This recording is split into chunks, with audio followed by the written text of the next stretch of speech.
Getting Started with Ancient Greek. Hi, everyone. I'm William E. Linney. I'm the author of Getting Started with Ancient Greek. And this particular series of recordings is what we call the Author's Commentary Recordings. And so what we will do in these recordings is teach through each lesson to give you extra help and extra explanation of things that may not be completely clear in the text of the book, so that you have some extra help on hand when you need it.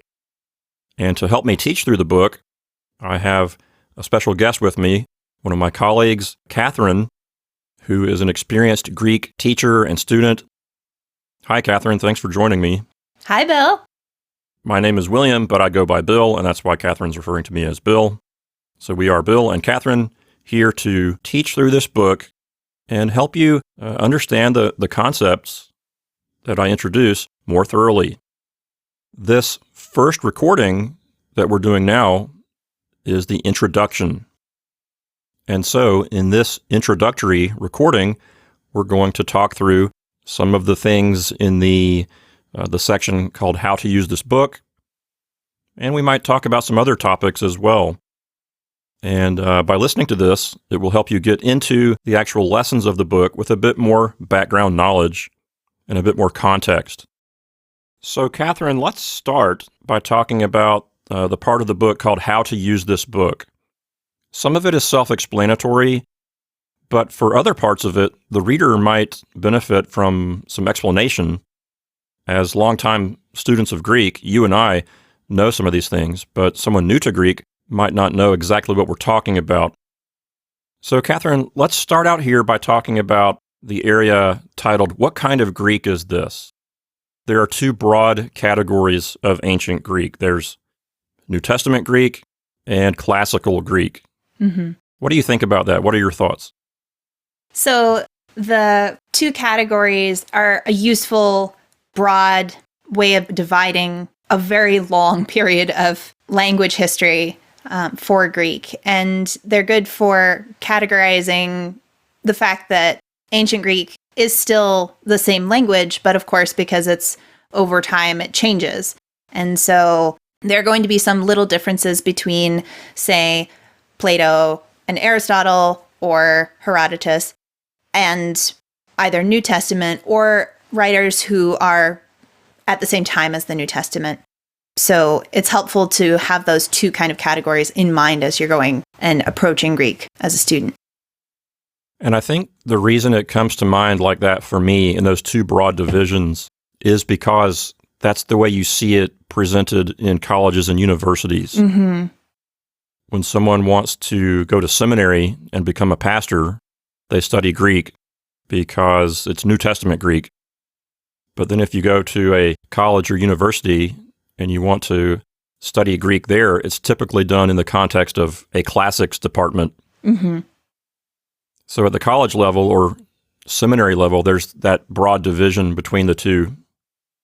Yeah, and that tends to feed into differences in pronunciation and a few differences in grammar. For example, New Testament Greek is going to be a little more regular in its patterns than Classical Greek is often for various historical reasons. So when you want to study Classical Greek, I think what we mean by that is, well, largely it's 5th century Athens. Mm-hmm. You know, in the 5th century in ancient Athens, there was a lot of stuff happening. There were dramas being written. There were enormous political changes taking place. Mm-hmm. And so that tends to become the literary centerpiece of ancient Greek, although you have other really important works coming from other places, like Herodotus was not an Athenian, but it's still considered classical Greek. Right. So we have Plato, Aristotle, folks like that. Of course, Aristotle was more 4th century, not 5th century. But so that's what we might call classical Greek. And then New Testament Greek is going to be from a much later period. That's going to be 1st century AD. Mm-hmm. The Gospels, the different letters of Paul were all written in the 1st century AD. So that's 400 or 500 years after the classical period that we just referred to. So it's a huge time span between the two and it's on a different subject. The New Testament is religious writings, whereas the classical Greek stuff is drama, poetry, history. So between classical Greek and New Testament Greek, we have a big difference in time, a big difference in subject matter, a difference in place, the place where it was being written.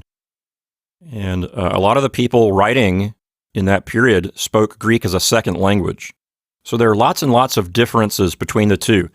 But in this particular book, we're really not going to see those differences very much because this book is so basic and so simple that everything we'll present to you in this book is common to both kinds of Greek. Exactly. So this particular book is not a classical Greek book, nor is it a New Testament Greek book. It's just beginning ancient Greek. And so you can use this book as a primer to, go on and study whatever flavor of ancient Greek you want to study after that. And it will, I think, prove to be a good foundation for you as you go along. The only thing I would add with the differences between classical and biblical Greek, and sometimes it's called Hellenistic Greek because that's the time period that the New Testament is written in, is that second language piece is going to be very pronounced. It's going to mean that the grammar becomes simpler a lot of the time, but also it means that you're going to have various pieces and parts and idioms and expressions that are not what you would find in classical Greek because that's mostly native Greek speakers, whereas you'll find kind of imports from other languages in Hellenistic Greek because you have all these people coming from different language backgrounds. But as you said, Bill, we are not going to be needing to think about that in this book because all of the words you've put forward and the grammatical constructs you put forward are common to both. And what you just said reminded me about, when you have lots of people learning a certain language as a second language, it tends to become simplified. So in ancient Greek, what you see is certain verbs that were irregular or had, irregular endings in the classical period. When you have lots of non-Greek speakers learning to speak it as a second language, well, they want to simplify it. They want everything to be regularized, and they want the verbs to be the same, It's easier to learn that way. Exactly. And so by having lots of people learning it as a second language, the language goes through a simplification process. But we don't want to overstate the differences between classical and Koine Greek. Koine being yet another term for, New Testament Greek. We can call it Hellenistic Greek, Koine Greek, New Testament Greek. It's still all referring to the same thing, the Greek that comes after roughly the year, 330 BC, when generally Alexander the the Great mark conquered. is the death of Alexander the Great, so that's 323, so it's around 330. Right, that's when he conquered the Persian Empire and spread the Greek language all over much of the known world at that time, introducing it as a second language to many people. Exactly. But as I say, here in this book, we'll be focusing on the absolute basics of ancient Greek, and you'll be learning things that are common to whatever style of ancient Greek you want to learn. So this book will hopefully be a good foundation for you for no matter what your future goals are for learning Greek, and especially for homeschoolers. If you're a student learning at home, this will give you a way to really get your foot in the door into Greek studies on your own without a teacher. So as far as how to use this book goes, we give you one word or one concept per new lesson, so you can focus on just that one thing. Catherine, before we move on to other topics, I would like to briefly talk about typography, which is pretty exciting for me. Might not be very exciting to other people, but, I've seen my share of Greek textbooks, and in some of them, the Greek, frankly, isn't all that easy to read. Sometimes the print is very light. Sometimes the font size is very small. Sometimes the letters are squished together.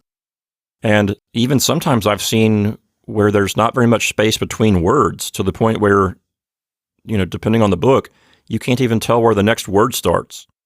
Oh, yeah, I've seen all of the above, and to the point that a lot of times it's hard to tell, because later on we'll talk about markings and everything, but sometimes it's hard to tell which marking is on above a word. And that makes a difference when it comes to meaning and to spelling sometimes. And so typography, even if it's not super exciting for our listeners, is essential. And so what is typography? It's the way you arrange the letters and lines of text on the page. And so what I've done in this book is I've made the font size as large as I can. I've increased the boldness of the font.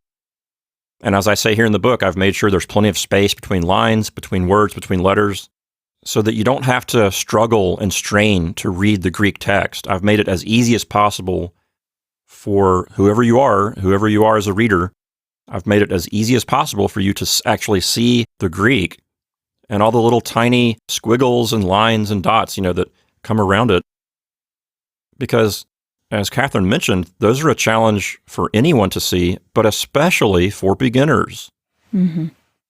When you're a beginner, that's the last thing you need, is to have the type or the text be difficult to read. Definitely. There are enough things to be keeping in mind without having to struggle with the font. So as a writer, my goal with this book is to remove obstacles from the path of the student. Mm-hmm. And one way I can remove obstacles is to make the typography as good and as clear and as legible as possible. And so that's what I've really tried to do very intentionally in this book. Catherine, let's talk a moment about pronunciation. You and I are both proponents of the active method of teaching languages. That is, using spoken methods, even for ancient languages that may not be spoken anymore, or what we call perhaps dead languages, although that's not a very good term, is it? Not really, but it is the term that's often used for these poor languages that are still quite active and quite living. It's just that they're not anyone's native language anymore. So whether you're learning a language that is still spoken today, like Spanish or French or Chinese, anything like that, or whether you're learning some ancient language, like ancient Greek or Latin or Sanskrit, whatever the language is, whether it's still being spoken or not, it's important to be able to hear how it sounds. And so by having that listening component to the teaching process, that's going to help students take in the language in yet another way. Instead of just reading it only, you'll be able to hear it too. And so to that end, we've created a whole series of pronunciation recordings that go along with this book. So for each lesson, whenever you see exercises or whenever you see an example sentence, you'll hear someone pronounce it for you so you can hear how it's supposed to sound. Well, one of the reasons why you and I are such enthusiasts for the active way of teaching languages is that it helps the language to stick better in the learner's mind, not only because there are multiple ways that he or she is getting the language, but also because there's a certain amount of times that a word or concept needs to be repeated before it kind of solidifies in the brain. And so audio provides more of those repetitions for the learning process. And that's why so many modern language classrooms involve so much talking and so much listening, because that's just a way that provides a lot higher of a stickiness factor to the language itself as the student is learning.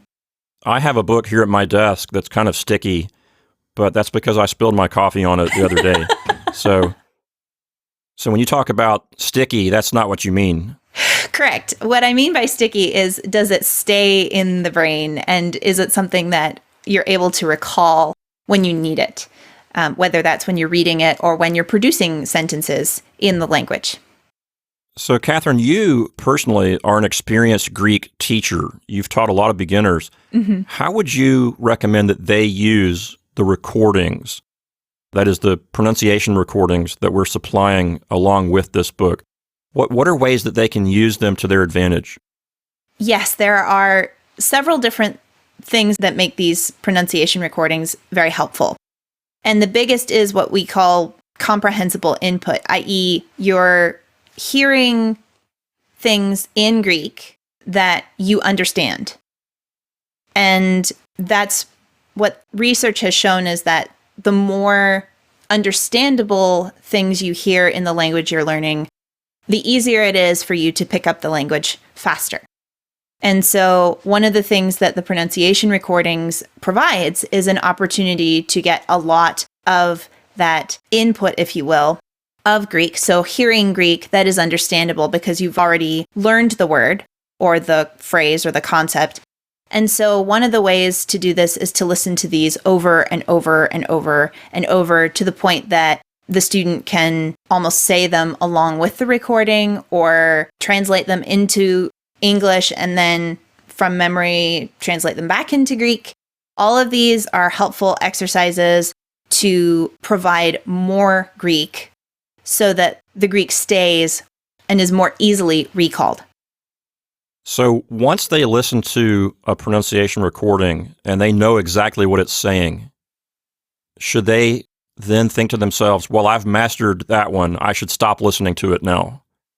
Actually, no.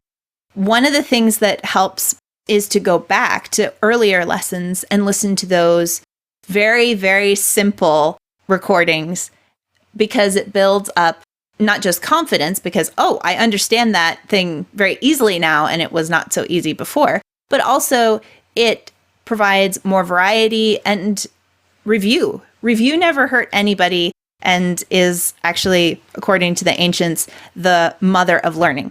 So review is definitely the Greek student's friend. So for me personally, Catherine, those repeated listenings, that's really where the magic happens. That's when the language starts to really take root in my mind and in my memory. And really that's at the heart and soul of the idea of comprehensible input. Because when you hear something and you understand it, even if it's easy, you're still recognizing the language and understanding it. Mm-hmm.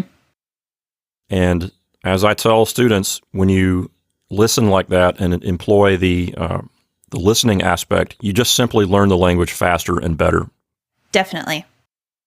And this makes a smooth transition into the next subject that we need to talk about, which is the idea of spoken methods. Actually speaking a language, even if it's not a language that is still spoken today, like Chinese, French, Spanish, German, what have you, even if it's an ancient language like Latin, Sanskrit, ancient Egyptian, no matter what it is, it really benefits you if you try to speak it and just treat it as if it is a spoken language. So what we are advocating here, this may sound new to you, it might sound unfamiliar, but bear with us. We are encouraging you to actually treat ancient Greek as if it were a spoken current language. Mm-hmm. So we're telling you to actually speak ancient Greek. Open up your mouth, say the words, say the verbs, say the nouns, and just start saying it. And when you do that, it's really going to transform your learning experience. Definitely. It did that for me with ancient languages as a student. Not only because it's more repetition of the language, but also because there's a different part of the brain that is activated when you're speaking a language than when you're listening to it, which is one of the reasons why understanding and being able to produce sentences in the language, they tend to go at different rates because they're different parts of the learning process in different parts of the brain. So by speaking, it's activating that other part. And this was a spoken language. That's one of the things that we have to remember is this is what the ancient Greeks used to talk to each other, to communicate ideas. And so it's actually going back to a very authentic thing to speak this language, because that's what the authors that you will be reading later on, whatever the student's goal author is, that author spoke ancient Greek. That's right, Catherine. And to us, ancient Greek might be most commonly viewed as a series of texts, a series of writings. The writings of Plato, the writings of Herodotus, the writings of the New Testament, the writings of the Septuagint. Whatever it is, we might see ancient Greek as texts. But as you said a moment ago, for the people writing all that stuff down, to them it was a spoken language, whether it was their first language that they learned growing up or a second language that they learned later in life as a language that they learned in addition to their native language. Regardless of if it was a primary or secondary language, for them, they still spoke it. So it's totally okay to treat this language as if it's a spoken language because it was. Exactly. And so if we treat it like a way of communicating ideas, we'll be able to think of it that way more, and it will be easier to pick up. Catherine, when you do not speak the language you're learning, it often ends up simply as a translation exercise. You're always trying to find the English word to translate whatever the foreign language word is. So if you see a word in the foreign language you're studying, that particular word may not mean anything to you until you figure out an English word to go with it or to translate it. Right. So it becomes a search for English words. And that's really unfortunate because it would be so much better if the actual foreign language word could trigger the meaning on its own without having to go through some kind of English intermediary. And so what you'll find is when you have to speak the language, what you'll find is that you develop a more intimate connection with the actual language. And when you have to try to say something, instead of fishing around in your mind for English translations, you have to fish around in your mind for actual words and phrases in the target language. So it becomes a completely different exercise. Instead of recognizing and translating, you actually have to come up with the things you want to say in the target language. So it's really just such a valuable exercise for any language learner. One last thing before we move on from this topic, Catherine, and I always tell people this, whether it's Greek or Latin or whatever ancient language it is, don't think of it as something that sits inside a glass display case at a museum. Something that you can see, you can look at, you can admire it through the glass, but you can't ever really touch it. I feel like that is how classical languages are often presented to students. It's something that's just in this pristine state, and you can study it from afar, but you can't jump in and get your hands dirty with it. Right. You can't dive in and mess with it or play with it or experiment with it. And so what we're saying here is take these ancient languages out of the display case. Take Latin out of the display case. Take ancient Greek out of the display case. Whatever language you're studying, get in there and start speaking it. Make mistakes. And as I say here in the book, mistakes are an important part of the learning process. So if you try to speak ancient Greek as part of your learning experience, you are going to develop a much more intimate relationship with the language. You're going to learn faster. You're going to learn better. You're going to engage more of the senses. You'll engage hearing, sight, and also writing things down. If you write down Greek words, that's yet another sense, the sense of touch, the tactile or motor skills aspect. One of the other benefits of playing with the language and taking it out of that display case is that there will be things down the road that you'll understand better about the language, about the text you're reading, because you've actually worked with the language yourself.